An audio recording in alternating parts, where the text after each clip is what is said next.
We're back, people, with another short unboxing. Today we're going to be looking at the OLIGHT Oclip.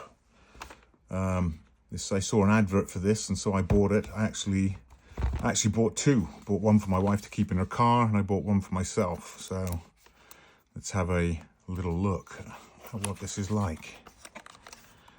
So, OLIGHTs tend to be pretty good.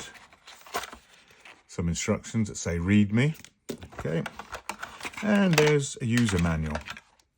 Okay, that must be Mr. USB-C charging lead. Nice, pretty basic stuff. And there it is. Oh, it is it's pretty small.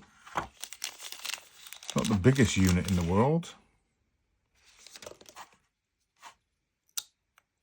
It's got like a, it's kind of an alloy. It's like a metallic.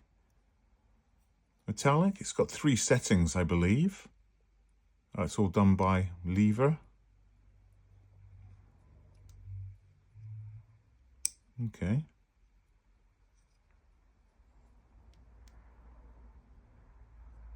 Okay, pretty good. In fact, yeah, it's kind of got like an alloy on it. It's quite a nice little unit. It's very small. This is a bit plasticky. So you've got like a dimmed beam, a brighter beam, and I believe that's a red beam, like a light. Obviously it's got no battery power. There's the actual USB charging point. So I think the next thing we're going to have to do is actually charge it up to get a better idea what it is. It's got like a clip, so obviously you can clip it onto things. It's a bit weird that you would have thought the clip would be the other way, so it would sit that way rather than like upside down, clip on upside down, which is kind of weird. It's quite a nice build though. It feels nice. So let's get it charged up and we'll have a look.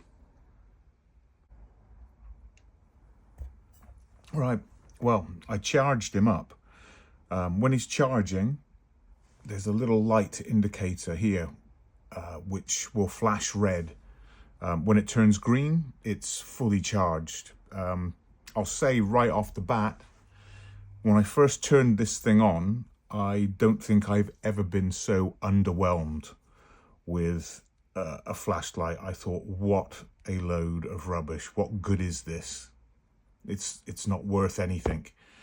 I put it in a cupboard and I was like, I'm never going to use this. It was a waste of money. I think I bought it off Amazon. I think it was about £35. It's not a huge amount of money to sort of spend, but I was not impressed. I went and found the instruction manual. I sort of threw on the floor, and as I opened it, it sort of unfolded and I caught a glimpse of a picture in there. So I opened it up and had a look at it, and wow, how wrong could I have been? This little unit is quite impressive once you know what it actually does. There are actually 5 settings on the 3 settings that you have.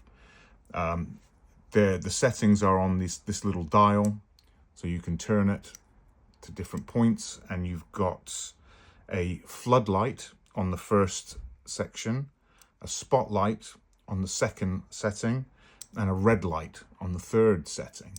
Now, when I turned this on, it was set at its lowest setting. So I believe it was on a moonlight setting, which is 1 lumen.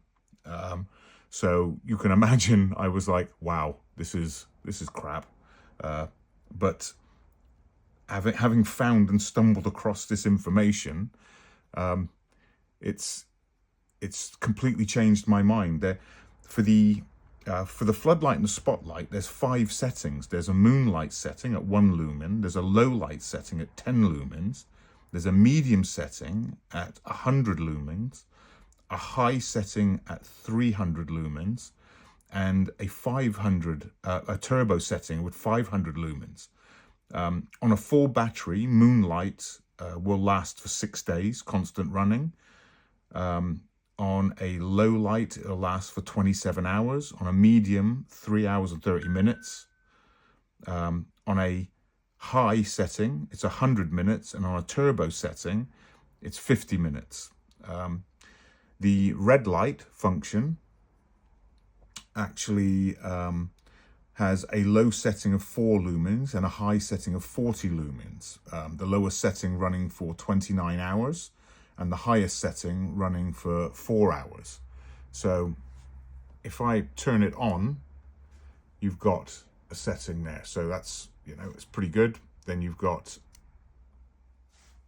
the next one, which is the spotlight, and then you've got the red light. So with these, you can actually do different things as well. So with the floodlight and the spotlight, they're all the same. If you rapidly push the button 3 times, it'll go into a strobe mode, and that'll work in both fashions, which is pretty nice. To take it off, just do the same. Oh. No, okay, turn it off. So repeating it doesn't actually turn it off. So, okay, switching it off and switching it back on turns it on. To actually turn this to a high mode, you just push it quickly twice. And as you can see, that is a huge difference to what it was. And double pressing it switches it back to normal mode. And then the same goes for the floodlight, the spotlight. So double pushing that, you get a much better light. Turn it down, and then obviously onto the red light. Same thing here as well. You can double push it to intensify the light. Just dims it back down again, and I believe this one can actually be turned into a strobe light as well. I think if you... No. Okay, press and hold. Press and hold. There we go. So now you've got a flashing light as well. Forgive me, I'm reading this off the actual instructions as I found them. And then switching it off, switching it back on. So, okay, there. So cycling through with all of that.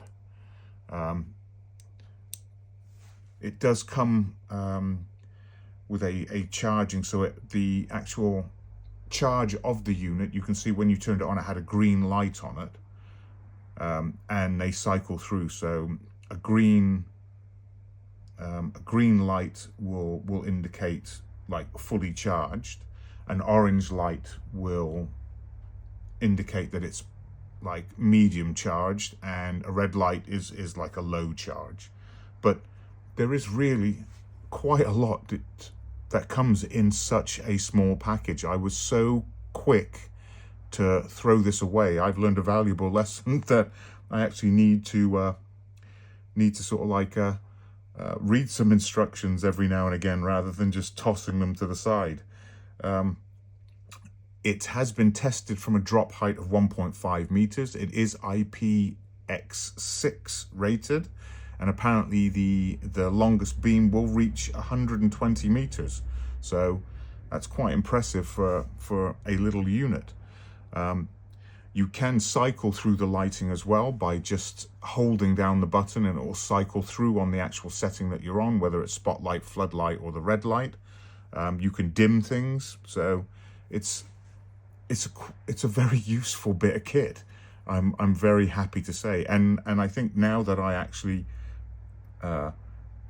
understand how the unit works properly, it will take a place in my kit, my day-to-day kit. This will go into my truck, and it will be there for an emergency, and it can be charged via USB-C and USB direct into the the port in the car, so I'll always be able to charge it.